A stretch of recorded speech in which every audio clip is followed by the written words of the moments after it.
dlouho budu zpívat a hrát. No a teraz bežíme.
Poď von, lebo voda je mokrá.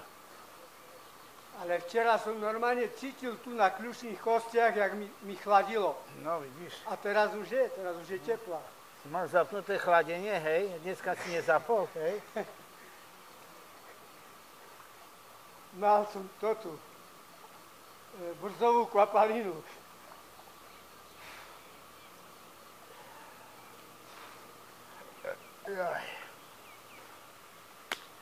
Alebo Fridex.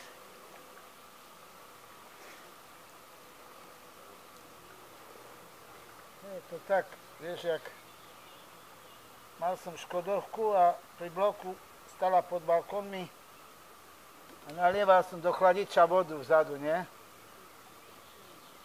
A susedov syn sa pýtal, to čo robíte?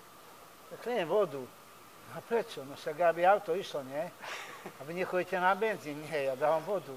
Išiel domov a oci, a my prečo kúpime benzín, keď Ujo Palo chodí i dáva vodu? Tak ma zjebal. On ti to zožral aj s navijakom, hej? A tam vieš, kapče mal, koľko mal.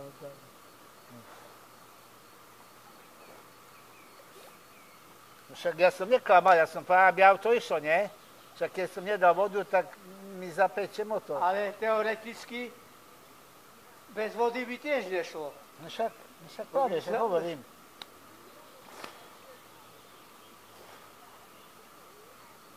Tak som neklamal, ja som len pravdu hovoril. Že on to zle pochopil, to už je jeho problém. Ale ja som bol minulý týždeň kúpiť olej, to som zistil, že mi už treba doliať do motora. A ja som to bral tak, že olej jak olej, vieš. A tam mám, na aute bol štítok napísaný, ale ja len som prišiel do predajne a hovorím, že jeden kastrol nech mi dá, nie? A on má viskozita Ona ti dáva hrniec, nie? Že viskozita jaká. A ja hovorím, no to ja viem, ja som neopisoval. Joj, to chodte pozrieť, lebo ja vám dám dajaký čo, to nebude dobré. Tak veru, tak Lacko.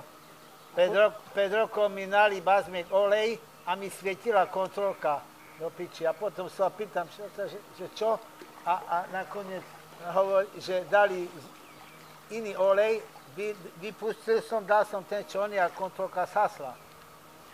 Ale ja mu hovorím, že ešte som nedolieval, odkedy mi menili olej a že už mám pomaly 2 roky.